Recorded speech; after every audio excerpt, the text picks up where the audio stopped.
Assalamualaikum warahmatullahi wabarakatuh. Innal hamdalillah nahmaduhu wa nasta'inuhu wa nastaghfiruh. Na'udzu billahi min syururi anfusina min sayyiati a'malina. May yahdihillahu fala mudilla lahu wa may yudlil fala hadiya lahu. Wa asyhadu an la ilaha illallah wahdahu la syarika lahu. Asyhadu anna Muhammadan abduhu wa rasuluh sallallahu alaihi wasallam wa ala alihi wa ashabihi wa man ihtada bihadihi wa istanna bi sunnatihi ila yaumiddin. Fa inna ahsanal kalam kalamullah wa khairul hadi hadi Muhammadin sallallahu alaihi wasallam wa syarrul umuri muhdatsatuha wa kullu muhdatsatin bid'ah wa kullu bid'atin dhalalah kulla dhalalatin finnar, amma ba'd. Ma'asyiral muslimin wal muslimat, Bapak Ibu jamaah Masjid Nurul Ikhlas yang dimuliakan oleh Allah. Puji dan syukur kehadirat Allah atas segala limpahan nikmatnya sehingga kita bisa kembali lagi berkumpul karena kewajiban kita melaksanakan sholat maghrib secara berjamaah dan dilanjutkan kembali untuk thalabul ilmi jamaah sekalian dalam rangka menyempurnakan bekal kita, yaitu bekal ibadah dalam rangka untuk meraih ketakwaan kepada Allah Subhanahu wa taala. Tidak ada jalan jemaah sekalian agar kita bisa menyempurnakan takwa kita lewat ibadah melainkan dengan thalabul ilmi. Kemudian salawat dan salam semoga selalu dilimpahkan kepada Nabi kita yang mulia sallallahu alaihi wasallam, itu juga pada keluarga beliau, istri-istri beliau, para sahabat dan setiap pengikut beliau yang istiqomah selalu sampai hari kiamat. Dan semoga kita masuk dalam pengikut Nabi yang selalu bersabar di atas ajaran yang mulia dan suci ini sampai ajal mati kita masing-masing. Dan sama-sama kita ikhlaskan sejenak hati kita, Bapak Ibu sekalian. Kita akan lanjutkan kajian kita tentang Al-Kabair yang berisi tentang dosa-dosa besar. Dan dosa besar yang akan kita pelajari adalah dosa besar ke-10, Al-Kabiratul Ashirah. Qala al-Imamu Syamsuddin Adz-Dzahabi rahimahullah, nafa'ana bi'ilmihi fid dunya wal akhirah. Dosa besar yang ke-10, iftaru Ramadhan bila uzrin wala rukhsatin. Itu tidak berpuasa di bulan Ramadan tanpa ada uzur dan tanpa ada keringanan. Ya, dia terkena uzur enggak, mengalami uzur enggak, dan juga mendapatkan rukhsah juga enggak. Lo kok enggak puasa? Atau puasa kemudian dia batalkan, jemaah sekalian. Dulunya sama itu, jemaah sekalian. Itu adalah termasuk dosa yang tidak kecil. Karena dosa yang ditinggalkan itu atau perbuatan yang ditinggalkan adalah kewajiban yang besar, yang pokok, yang inti, yang paling basic, jemaah sekalian, yaitu rukun Islam. Nah, kalau dia tidak melaksanakan ibadah siang, dapat uzur juga enggak, kemudian keringanan juga tidak, maka dia masuk dalam dosa besar. Di antara uzur jemaah sekalian, orang boleh enggak puasa apa? Jemaah sekalian, karena dia sakit. Sakitnya bukan juga sakit ringan, tapi sakit yang memang berat, yang dia nggak bisa berpuasa. Ya, seperti itu. Termasuk juga orang yang uzur, apalagi jemaah sekalian, orang yang sedang safar, walaupun dia nggak sakit, walaupun dia menjalani safar itu dalam kondisi apa, tenang-tenang aja, ringan aja, nggak berat sama sekali, boleh Pak. Tapi ini safar enggak, sakit juga enggak. Ada lagi jemaah sekalian uzur lain, hamil dan menyusui. Nah, itu bagi perempuan. Perempuan hamil pun tidak, perempuan menyusui pun tidak. Apalagi jemaah sekalian, uzur yang lain, tua renta. Dia bukan orang tua renta, masih sehat juga. Tua renta juga enggak, yang memang lemah Pak. Jadi tua yang memang lemah, tidak bisa lagi berpuasa. Ini juga enggak, dia masih muda, 40 tahun, 30 tahun, 20 tahun, ya pokoknya sudah balik. Jadi masih mampu untuk berpuasa, enggak puasa. Kemudian apalagi Pak? Ada uzur lain? Al-maridul ladzi la yurjabuhu, kata ulama, yaitu orang yang sakit yang nggak bisa diharapkan lagi kesembuhannya. Kalau dia berpuasa ini akan membahayakan dia, bahkan bisa mengancam jiwanya. Itu kalau dia berpuasa. Dan dia sudah divonis, ya karena sakit itu dia nggak bisa berpuasa. Kalau dia berpuasa mengancam jiwanya. Itu menurut dokter, yang dokter lebih tahu. Dan dia, Bapak jangan puasa. Tapi nanti saya akan sembuh nggak? Ya mohon maaf, sekali lagi kami ya sebagai dokter ahli kami sudah sepakat Bapak sulit disembuhkan. Jadi kalau Bapak cari pengobatan di mana pun nggak ada. Nah berarti saat itu dia masuk dalam golongan orang yang beruzur, Pak. Walaupun dia masih muda, artinya belum tua renta, masih umur 30, 40, 50 misalnya. Maka dia masuk dalam orang yang beruzur. Kurang lebih 6 itu orangnya, jemaah sekalian. 6 ya kira-kira. Apa aja Pak? Sakit, musafir, perempuan hamil, perempuan menyusui, laki-laki dan perempuan yang tua renta, dan juga yang keenam orang yang sakit yang nggak bisa diharapkan lagi kesembuhan. Nah ini dia nggak berpuasa dan bukan termasuk salah satu orang yang mendapatkan uzur dan keringanan ini, maka dosanya sangat besar. Kemudian Imam Az-Zahabi menyampaikan dalil yang pertama, ya, tentang dosa besarnya nggak puasa di siang hari bulan Ramadan. Qala Nabiyyu sallallahu alaihi wasallam, man afṭara yawman min Ramadana min ghairi 'udhrin wala rukhsatin lam yaqdihi siyamud dahri walau shamahu. Jadi jamaah sekalian, kata Nabi, barang siapa yang tidak berpuasa satu hari di bulan Ramadan bukan karena uzur dan keringanan, dapat kemurahan enggak, uzur enggak, maka puasa 1 tahun yang dia lakukan atau puasa 1 tahun belum cukup untuk mengqadha puasa 1 hari itu, walaupun dia mempuasai 1 tahun itu, atau walaupun dia berpuasa 1 tahun. Jadi artinya ya mas sekalian, jadi puasa 1 tahun yang dia lakukan itu tidak cukup untuk mengqadha 1 hari seandainya dia berpuasa 1 tahun. Jadi untuk mengqadha 1 hari saja itu tidak cukup ya mas sekalian. Tapi wahada lam yathbut, hadis ini tidak kuat. Hadis ini tidak kuat walaupun disampaikan Imam Az-Zahabi, tapi belum menjelaskan Pak, sebagai amanah hadis ini tidak kuat. Ya, hadis ini tidak kuat. Artinya apa jemaah sekalian? Intinya orang yang berbuka di siang hari bulan Ramadan, dia tetap wajib mengqadhanya. Walaupun mengqadhanya nggak puasa sehari, qadhanya cuma sehari Pak. Tapi hadis yang mulia ini menunjukkan seakan-akan tidak harus mengqadha, ya. Ya, karena nggak ngaruh gitu ya, nggak ngaruh. Baik, hadis yang berikutnya. Wa qala alaihi salatu wassalam, as-salawatul khamsu wal jumu'atu ilal jumu'ah wa ramadhanu ila ramadhana mukaffiratun atau kafaratun lima bainahunna majtunibatil kabairu. Jadi sholat 5 waktu, Jumat yang satu, sholat Jumat yang satu ke Jumat berikutnya Pak. Dan siang Ramadan 1 ke Ramadan berikutnya akan menjadi penghapus bagi dosa-dosa yang ada di antara semua itu. Jadi kita punya dosa di antara sholat 5 waktu, kita punya dosa di antara Jumat 1 ke Jumat berikutnya. Begitu juga kita punya dosa antara Ramadan 1 ke Ramadan berikutnya, setahun Pak. Ada dosa yang kita lakukan setiap hari Pak.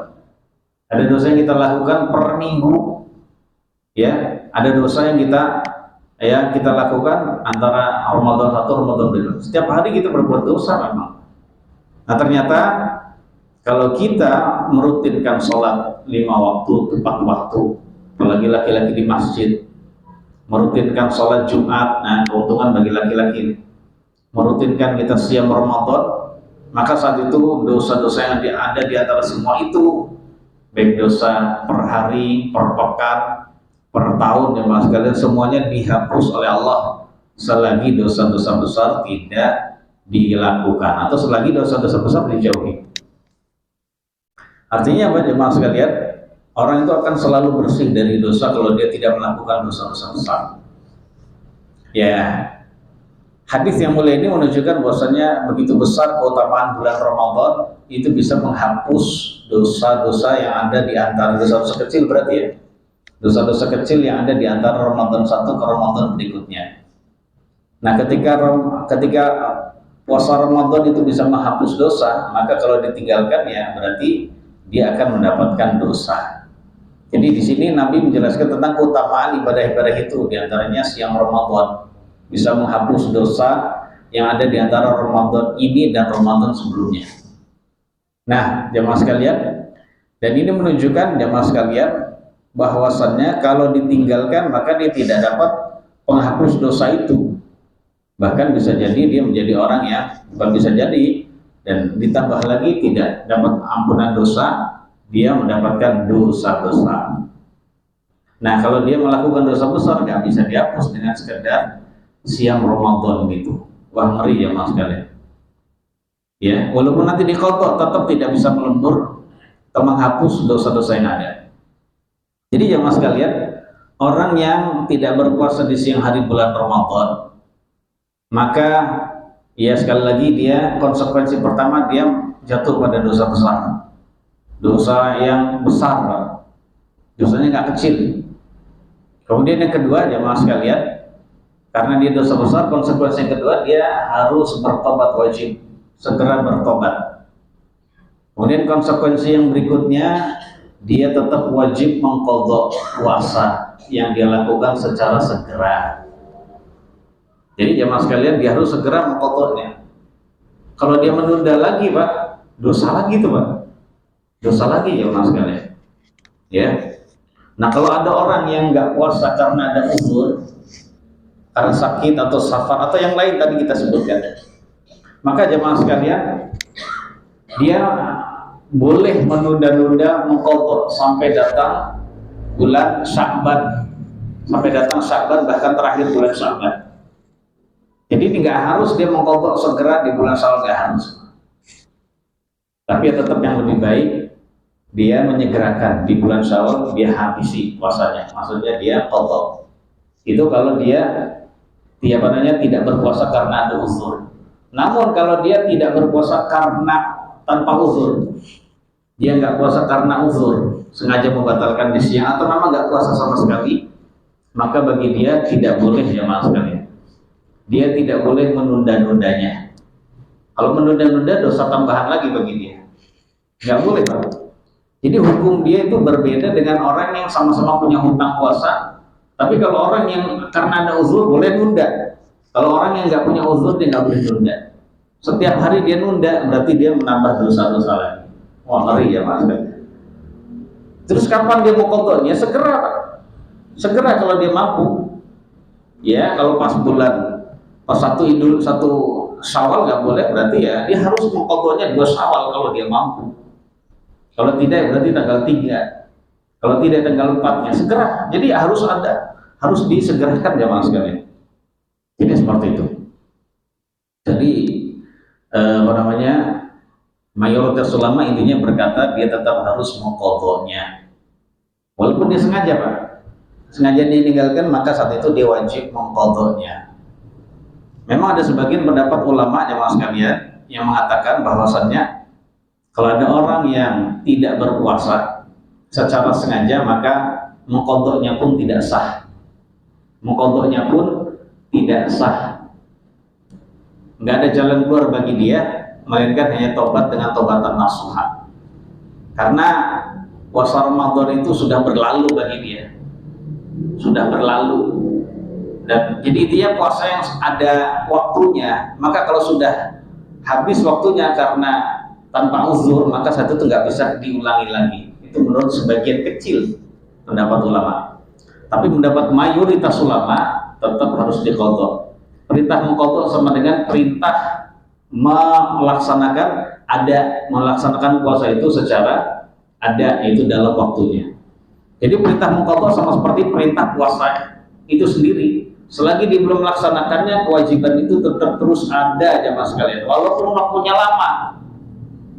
Saya dulu pernah nakal 10 tahun nggak puasa, diqadha Pak.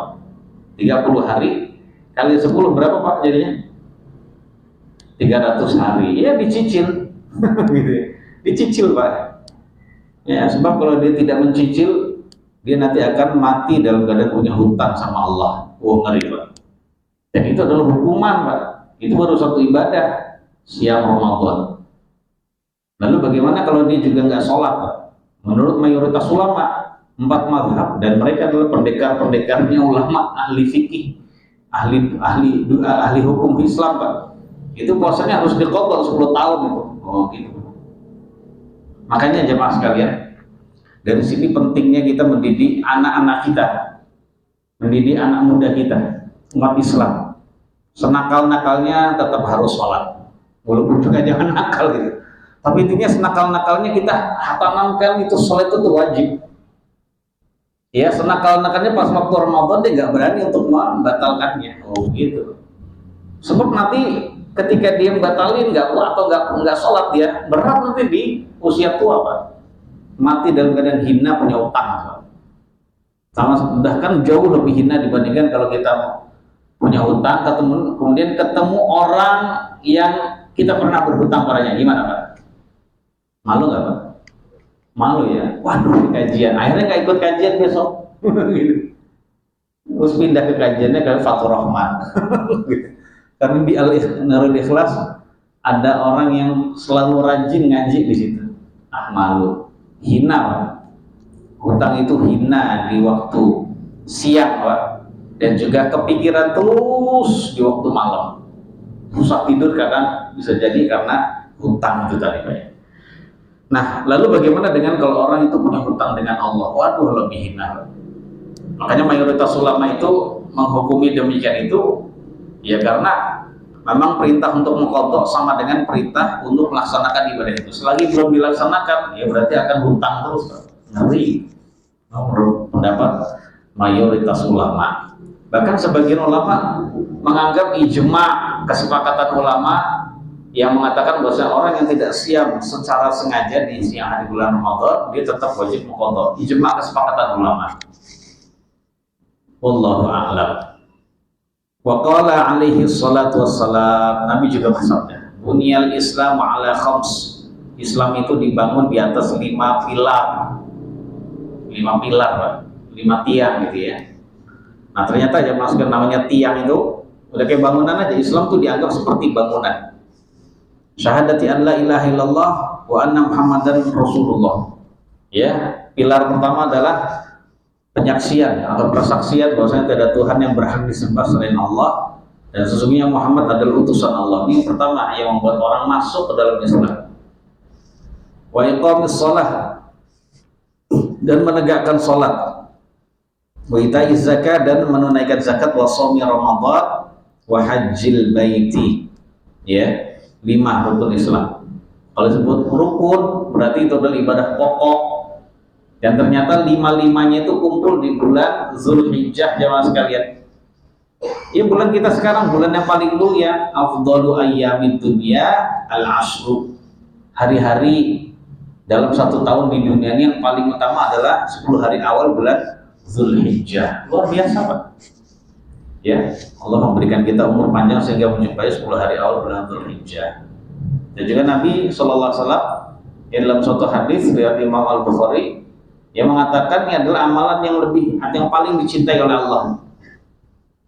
Dan karena paling dicintai oleh Allah, maka ya setiap amal soleh apapun yang dikerjakan di 10 hari awal bulan Dzulhijjah itu nilainya, keutamanya lebih sama dengan jihad sampai mati.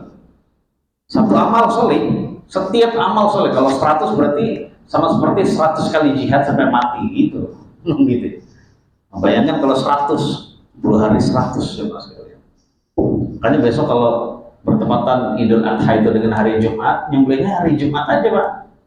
Jadi jangan ditunda ke hari Sabtu, karena kalau menunda di hari Sabtunya, walaupun sah kurbannya, udhiyahnya, sembelihannya, namun itu sudah menurun drastis ya Mas kalian.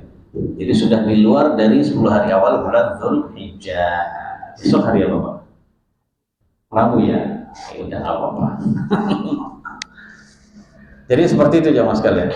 Kemudian yang berikutnya waqala Hammad bin Zaidin an Amr bin Malik an-Nukri an Abil Jauzai an Ibnu Abbas radhiyallahu anhu maqal. Ibnu Abbas berkata, "Aural Islami wa qawaidu ad-dini salasah." Talinya Islam dan pondasi-pondasinya agama ada 3. Jadi talinya Islam dan pondasi-pondasinya agama itu ada 3. Yang berarti kalau ini namanya ada 3 pondasi itu, ya. Kita lihat apa itu yang pertama syahadatu alla ilaha illallah, wassalatu wasaumu ramadan. Persaksian tidak ada Tuhan yang berhak disembah selain Allah, masuk di dalamnya syahadat yang kedua juga.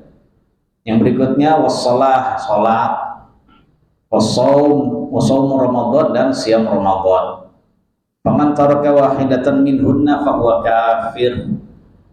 Maka siapa saja meninggalkan salah satu dari 3 pondasi dan tali Islam itu, maka dia kafir.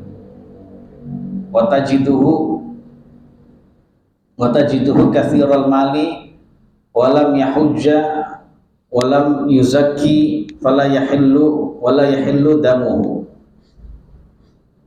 Gitu ya. Nah, hadis ini kata Imam Az-Zahabi adalah hadis yang sahih. Ya, hadis yang sahih.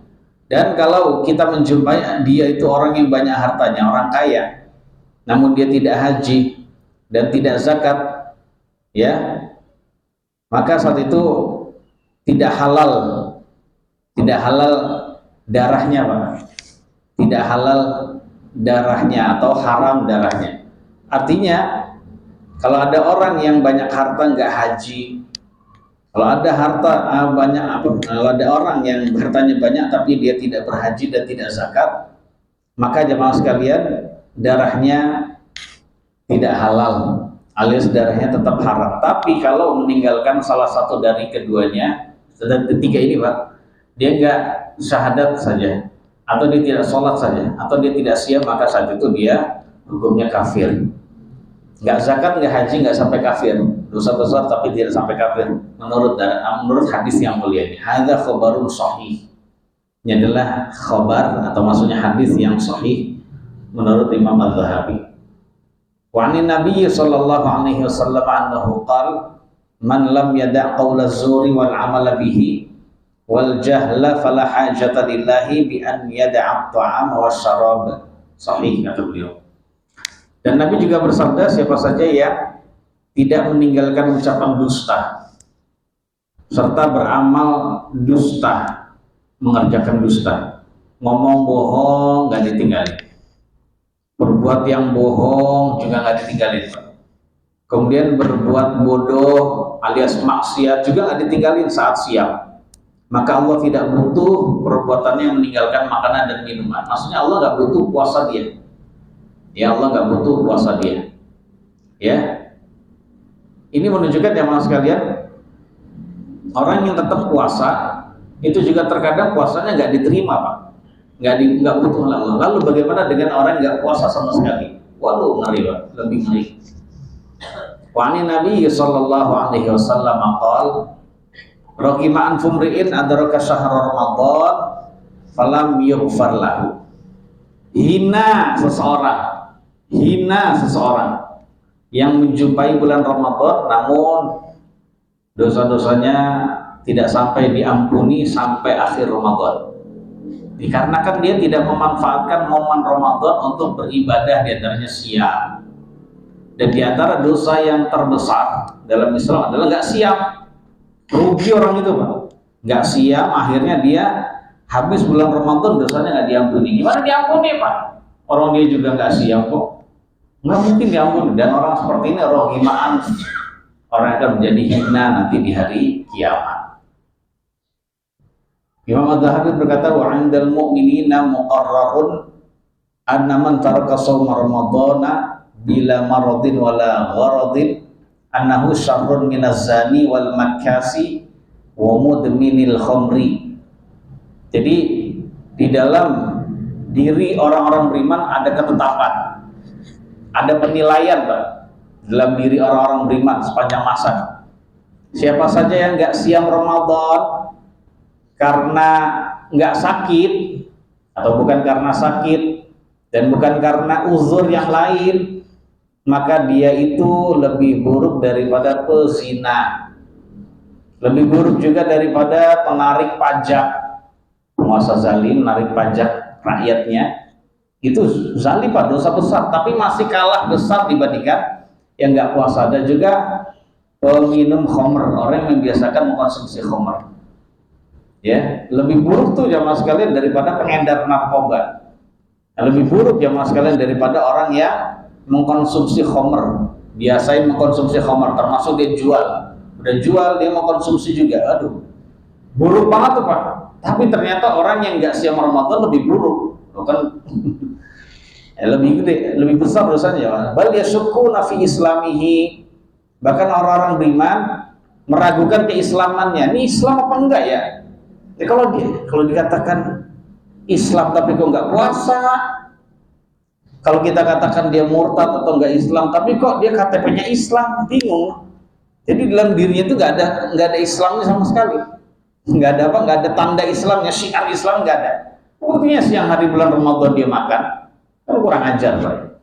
Wa yadhunnuna bihi zandaqata walil hilal, dan mereka mengira orang tersebut adalah zindiq, munafik Pak, dan juga terlepas keimanannya.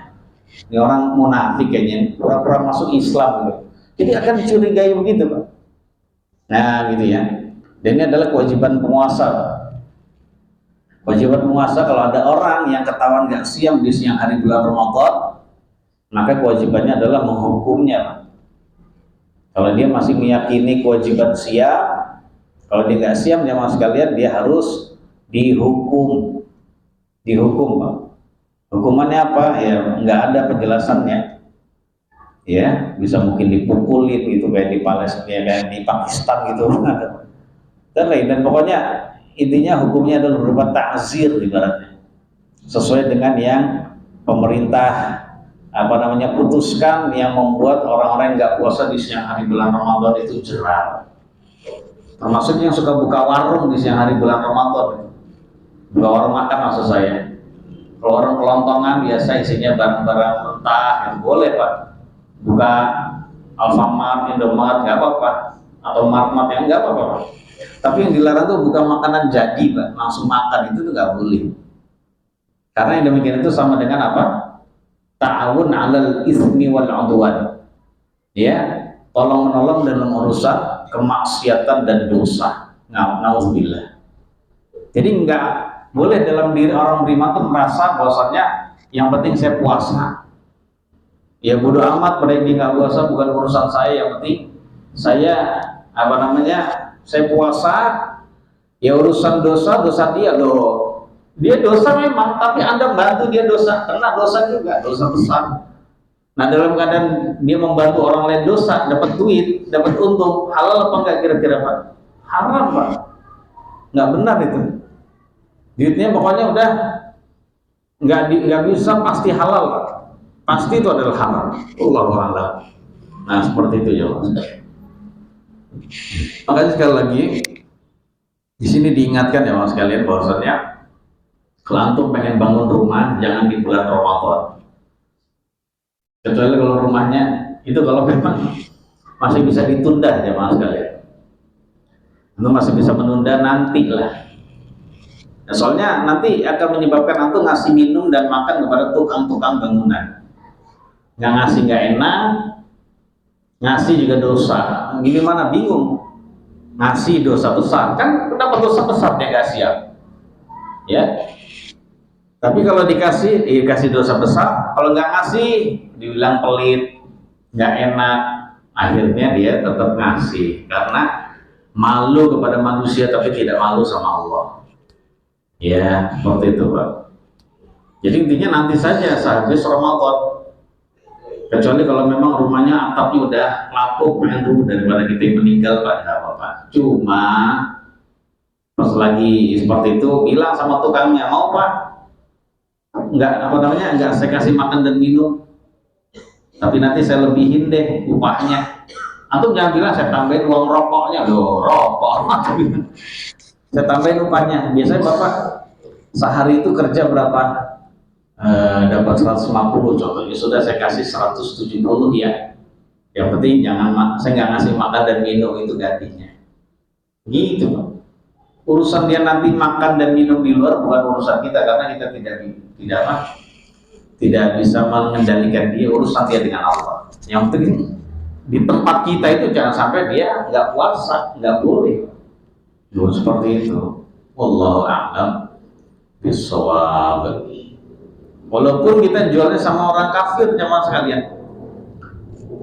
jual makanan warteg gitu ya, atau apapun, jual makannya kan non muslim, saya tahu dia non muslim, tetap nggak boleh, ya, tetap nggak boleh. Alasannya apa aja, mas? Alasannya kenapa nggak boleh? Karena alasannya mayoritas ulama berkata orang kafir itu mendapatkan pesan syariat juga seperti halnya orang-orang beriman. Artinya, ini kayaknya saya pernah sering ngomong gini, Pak ya. Ketika orang beriman mendapatkan perintah sholat, perintah zakat, perintah puasa, perintah haji, perintah ini dan itu, maka orang kafir pun sebenarnya dapat perintah itu. Yang apabila dia tidak melakukan ibadah sholat setiap hari, siam Ramadan per tahun, zakat, haji, maka dia dosa besar. Jadi kalau mau tahu, orang kafir itu setiap hari dosanya besar, nambah itu. Sekali kita sholat, kita dapat pahala besar, dia dapat dosa besar. Maka nggak ada yang lebih besar dosanya dibandingkan orang kafir nanti di hari kiamat. Kalau dia mati di atas kekufuran.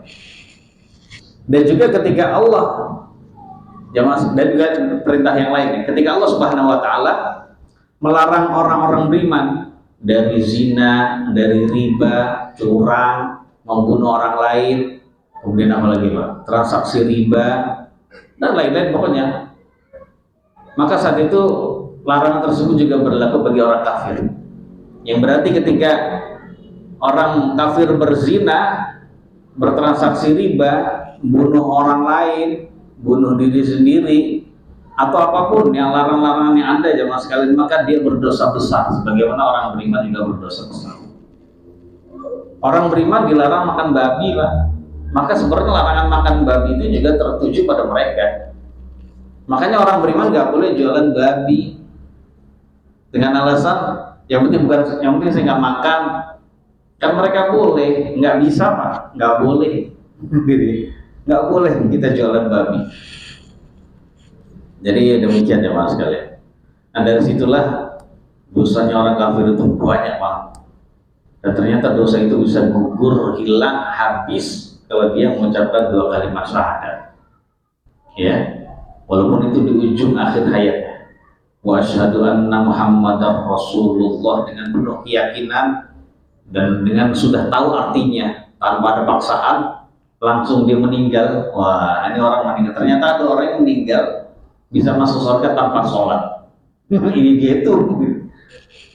Ya, dia orang yang habis dosa-dosanya habis dan pahalanya bisa jadi banyak. Pahala yang dia lakukan ketika kebaikan yang dia lakukan saat dia menjadi orang kafir itu diberikan oleh Allah saat dia masuk Islam. Ini orang yang habis dosanya dan pahalanya insya Allah juga banyak. Tapi dia nggak sholat sama sekali, bisa masuk surga. Ini dia. Sebagaimana ada seorang sahabat di zaman Nabi alaihi salatu wassalam yang ternyata dia nanya pada Nabi, wahai Rasulullah, wahai Muhammad gitu. Ya saya ini perang dulu atau saya masuk Islam dulu? Ya udah sekarang kamu masuk Islam kemudian perang. Dia masuk jihad fisabilillah, ternyata dia terbunuh mati syahid Pak. Nah akhirnya Nabi SAW bersabda bahwasanya amila qalilan wa ujira katsiran. Orang ini beramal sedikit, jihad doang Pak, satu doang. Beramal sedikit tapi diberi pahala banyak. Seperti itu ya Mas. Wallahu a'lam bishawab. Nah, masalah hal ini ya Mas sekalian ya, perlunya kita ngasih tahu anak kita. Kan kita akan meninggal semuanya Mas sekalian. Kita hendaknya meninggalkan dampak yang baik kepada anak-anak kita. Saat puasa itu jangan suruh puasa tapi kita tidak pernah menjelaskan kenapa anak-anak kita puasa. Harus dijelaskan Pak. Ya, terserah antum. Apalagi di sekarang ada AI, antum cari aja apa yang harus saya jelaskan kepada anak saya agar anak saya pandai puasa, rajin puasa. Ngomong aja nanti dijawab Pak, nggak apa-apa itu. Yang penting kalau antum ragu-ragu tanya aja, bener kan ya AI ngomong? Begitu aja Mas, intinya jelaskan kenapa kita puasa. Pertama pasti Allah yang memerintahnya. Allah yang memerintah. Hadirkan itu Allah yang sudah menciptakan kita, sudah memberikan kebaikan bagi kita semua. Termasuk memberikan makan pada kita semua. Allah ngasih perintah jangan makan dulu di siang hari. Itu Allah yang perintah dengan tujuan pasti mendatangkan kebaikan. Begitu jemaah sekalian. Dan kalau orang tidak puasa itu dosanya besar. Kasih tahu aja. Simple itu Pak, kasih tahu begitu. Sehingga anak kita puasa itu adalah karena Allah. Karena dia ingin mendapatkan kebaikan dan takut akan murka dan siksa Allah. Mulai dari kecil diajarkan demikian, ya, sehingga ketika kita wafat, ya kita tenang ya Mas sekalian, melahirkan generasi-generasi yang rajin ibadah dan ternyata orang tuanya dapat pahala jariah. Karena orang tua yang tidak mendidik anaknya, yang mendidik anak agama gitu ya, maka jemaah sekalian nggak dapat bagian dari amal soleh dan ibadahnya anak, nggak dapat Bang. Yang dapat itu adalah orang tua yang mendidik, baik mendidik secara langsung atau menjadi perantara mendidik anaknya. Aduh, saya nggak punya ilmu agama, saya sekolahkan anak saya, dapat itu Pak. Gurunya dapat pahala jariah dari anak itu, orang tuanya pun dapat. Setiap anak itu sholat, setiap anak itu berbuat baik, ya ibadah siang dan lain-lain, ternyata orang tuanya pun dapat. Allahu a'lam. Baik, di antara jemaah ada yang mau bertanya? Silakan, beliau dulu.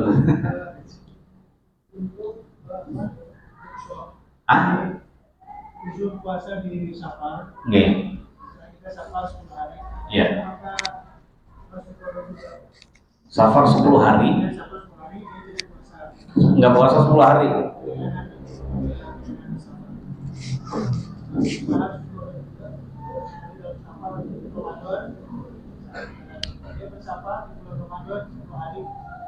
Enggak puasa 10 hari.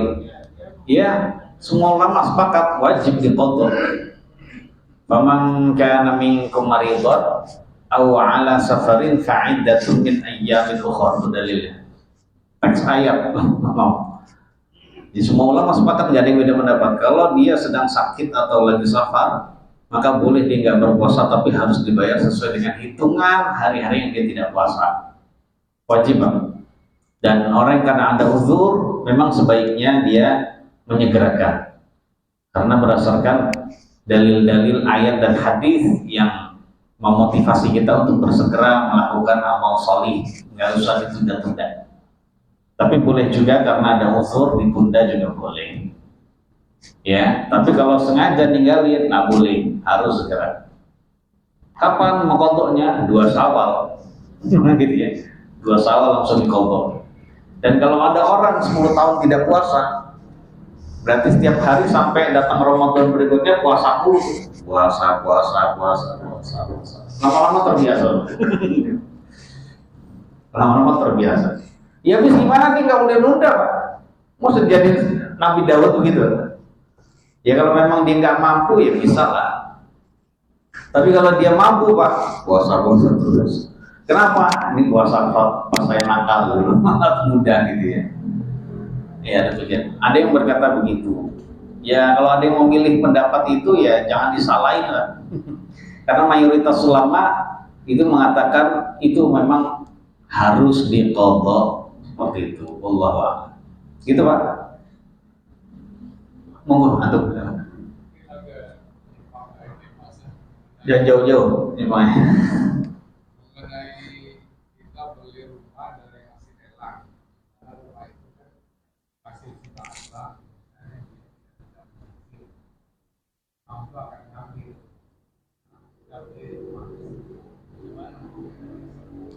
Beli rumah hasil sitaan, wallahu a'lam. Besok saya jawab. Orang katakan haram nggak berani saya. mengatakan boleh juga nggak berani. Ini karena ketika itu bank itu zalim Pak, tapi insya Allah teman yang akan datang. Ingatin anak. Ingatin anak. Iya boleh Pak. Tahu saya bayar pajak itu dalam Islam tidak boleh. Iya. Pajak. Nanti kalau kita tidak bayar pajak nggak apa-apa. Kalau kita tidak bayar pajak nggak apa-apa. Kalau perlu antum berkulit gimana caranya biar nggak bayar pajak? Bohong itu nggak apa-apa untuk supaya nggak bayar pajak. Ya gitu. Tapi kalau kita terpaksa bayar pajak karena kita khawatir dikurangi fasilitas kita ini dan itu, maka kita ngeluarin pajak itu tidak dosa. Tapi yang dosa siapa? Yang ngambil. Ya kita terpaksa Pak. Kita nggak mau hidup itu dihalangi dengan fasilitasnya dikurangi dan sebagainya. Ya sudah terpaksa kita Pak. Dan kita sabar. Ya mudah-mudahan kita dapat pahala. Tapi bukan sedekah itu pajak. Bukan sedekah Pak. Karena yang dapat pahala itu hanya sedekah. Pak, sabarnya dari sisi kita bersabar. Ya, dizalimi oleh penguasa. Makanya Nabi bilang, wa in duriba dhahruka wa ukhidha maluka fasma' wa ati'. Walaupun punggungmu dipukul, hartamu diambil, maka tetap dengar dan taat. Sampai gitu. Karena ketaatan kita pada penguasa itu lebih mendingan. Kondisi itu lebih mendingan dibandingkan kita menggulingkan penguasa. Yang terjadi adalah dampaknya sangat buruk. Akhirnya kalau sudah banyak yang mati Pak, apa yang terjadi? Tahu gitu dulu nggak di demo. Akhirnya nyeselnya belakang. Nyeselnya belakang. Nah, seperti itu. Wallahu. Dan pemimpin yang ganti pun belum tentu lebih baik Pak. Karena zamanku toh. Tapi nggak tahu beliau ngomongnya gitu apa enggak gitu. Baik, ada lagi Pak? Iya Pak, silakan. Jelas satu Pak ya? Jelas gitu, silakan Pak. Sakit nih, sakit, saya bilang gini, saya minum obat sembuh, atau bang kiri, kita yang apa yang obat.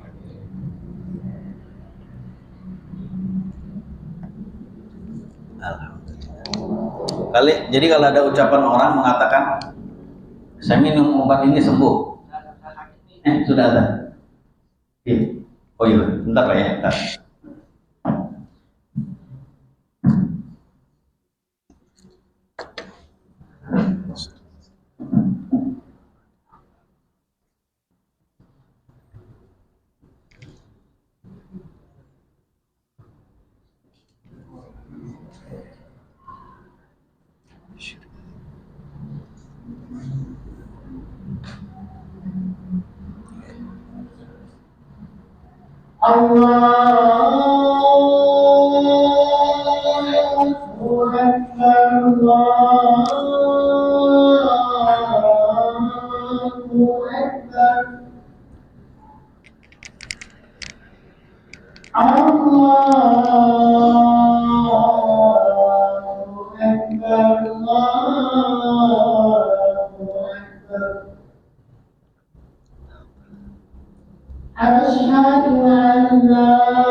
حي على الصلاة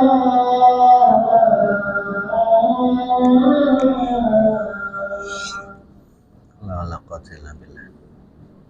حي على الفلاح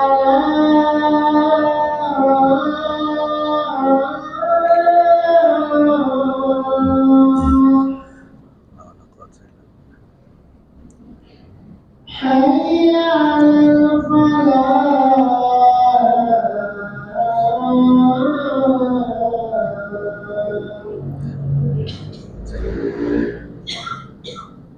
الله أكبر الله أكبر لا إله إلا الله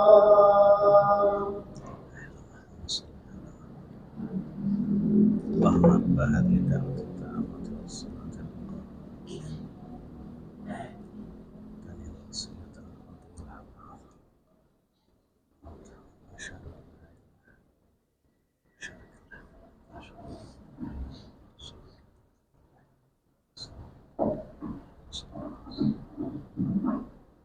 Jadi zaman sekalian ucapan orang yang mengatakan saya minum obat ini sembuh, gitu. Saya cocoknya sama obat ini karena biasanya saya sembuh. Apakah itu syirik? Allah a'lam, jawabannya tidak. Kalau dia meyakini yang menyembuhkan adalah Allah dan dalam hatinya meyakini ini cuma perantara, ini adalah sebab, boleh. Tapi ucapan seperti itu kurang juga beradab. Dalam masalah adab itu kurang. Karena ya dia kurang menyandarkan atau tidak menyandarkan kesembuhan pada Allah. Walaupun dia yakin tapi dia tidak ngomong, harus diomongin juga, Pak. Jadi kalau dikatakan syirik atau tidak, jawabannya tidak. Kalau dia meyakini yang menyembuhkan adalah Allah, ini hanya perantara atau sebabnya saja. Nah, seperti itu. Tapi ada tapinya. Obatnya cespleng, bagus, manjur, dan ternyata dia tidak menyandarkan kepada Allah. Yang meyakini adalah obat ini yang menyembuhkan, maka dia syirik. Nah, pertanyaannya syirik apa? Syirik asghar. Alasannya, jadi setiap sebab kalau dia sebenarnya tidak meyakini sebagai sebab, tapi menyembuhkan adalah obat ini, berarti syiriknya asghar, Pak. Nah, bisa menjadi syirik akbar kalau sesuatu yang dia pakai buat obat itu katanya obat, namun ternyata belum ada penelitiannya, nggak terbukti bisa menyembuhkannya, penelitian dari ahli enggak, Allah dan Rasulullah tidak menyatakan sebagai obat, kok dianggap sebagai obat, dan inilah yang menyembuhkan saya. Air yang keluar dari kuburan misalnya, atau batunya ponari misalnya, yang menyembuhkan saya batu ponari, maka saat itu bisa jadi kufur akbar, syirik akbar, keluar dari Islam. Jadi ini gini, Pak, kalau sebabnya itu ikhtiarnya berupa memang hal yang memang sudah terbukti penelitiannya, contohnya bekam, madu, haba sauda, masuk obat panadol, sakit kepala. Nah, kalau kita mau bertauhid, ya kita harus meyakini yang menyembuhkan Allah tapi lewat ini. Tapi kalau obat-obat yang mujarab ini menurut Allah dan penelitian ahli, kita katakan yang menyembuhkan adalah bekam. Wah, yang menyembuhin saya ini bekam ini.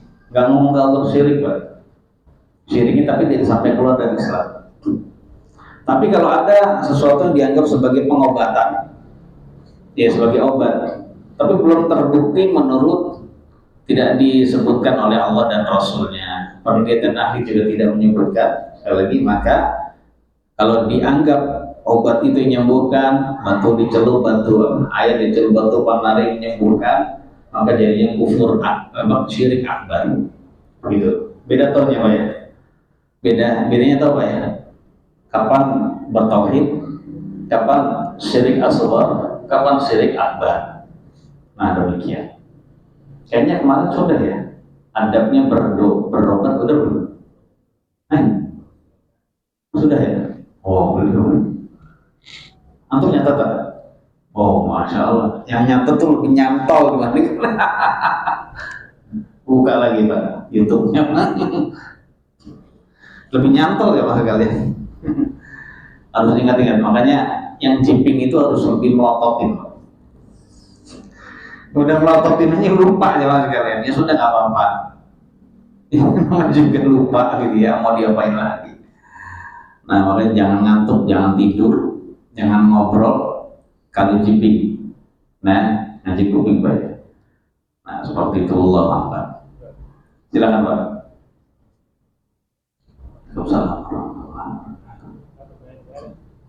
Hukum wanita mengiringi pemakaman jenazah saudaranya atau orang lain itu hukumnya apa? Mengiringi sampai makam. Pemakam itu ikut pemakaman lah segitu itu lah. Iya. Jawabannya makruh. Tidak sampai derajat dosa. Karena memang dan perempuan ngikuti ke makam tidak dapat pahala 1 qirah. Sebab keutamaan 1 qirah itu 1 qirah segede-gede Uhud Pak. Itu hanya didapat bagi laki-laki yang mengantar jenazah. Perempuan itu dilarang mengantar jenazah Pak sampai ke kuburan. Tapi larangannya tidak sampai derajat tahrim, tidak sampai derajat haram, enggak. Tapi hanya makruh. Justru yang utama perempuan nggak usah ikut, itu yang afdal. Dan kalau ingin dapatkan pahala 1 qirah, nyolatin saja, nyolatin jenazah saja, nggak usah nganterin jenazah. Tapi kalau ada perempuan yang, enggak, saya pengen lihat ayah saya, suami saya, anak saya, dia maksa-maksa, ya sudah jangan dilarang. Ini permasalahan cuma makruh ya, jadi jangan dijadikan sebagai prinsip. Nggak boleh akhirnya bertengkar, nggak usah. Jadi kapan kita bisa tegas Pak? Kapan kita bisa ya sudahlah mau nggak mau ya sudah. Maksudnya nggak mau diam di rumah, mau ikut ya sudah, nggak usah di. Tapi tetap menutup aurat, nggak boleh pakai apa? Nggak boleh pakai minyak wangi, ya. Kalau dia cantik, usahakan tutup cadar gitu ya. Paling tidak kalau nggak tutup cadar ya dia nutup aurat yang ini. Dan nggak usah melakukan hal-hal yang membuat dia dianggap sebagai perempuan tidak bersabar. Jangan meratap di situ. Nangis mulu di situ Pak. Dicium-ciumin itu apa aja Pak. Nggak perlu. Jangan meratap. Sedih gitu, meratap terus gitu lama. Orang lain pada pulang masih di situ Pak. Ya karena kasihan ya udah akhirnya keluarga juga ada yang nungguin di situ sampai dia puas gitu. Puasnya malam gitu. Nah demikian ya Mas kalian. Ya seperti itu wallahu a'lam. Ada lagi Pak? Jadi perempuan itu jadi gini ya Mas kalian. Kita kalau sudah ngaji tuh tahu apa saja yang bermanfaat bagi jenazah keluarga kita. Yang bermanfaat atau jenazah kaum muslimin lah. Yang bermanfaat itu adalah doa dan juga sedekah, amal soleh, pahala amal soleh yang dikirim untuk dia, seperti pahala sedekah, pahala haji umroh, pahala siam Ramadan kalau dia wafat meninggalkan hutang siam Ramadan yang bayar keluarganya kalau dihadiahkan, diniatkan bagi nyampe itu yang bermanfaat doa gitu ya. Jadi seperti itu. Jadi yang bermanfaat bukan buat mayit itu bukan kita menghiasi kuburannya, kita menghormati dia dengan pakai apa ya Mas sekalian? Pakai bunga gitu, enggak faedah. Kemudian pakai foto di situnya, enggak faedah sama sekali. Itu sama sekali itu adalah mengikuti budaya-budaya dari orang kufar dan musyrik ya Mas. Enggak faedah. Biarin aja kuburan seperti biasa. Kuburan itu jangan dilihat itu kuburan, tapi bisa jadi di alam barzakh kalau kita doa itu bisa jadi menjadi tamannya surga. Jadi taman dari taman-taman surga. Ada orang yang tidak ada ilmunya, contohnya orang tidak beriman atau muslim tapi kufur, atau muslim tapi apa? Dia banyak maksiat. Habis dia meninggal dihiasi kuburannya Pak. Dikasih apa? Kayak ubah gitu ya supaya dia adem di sana.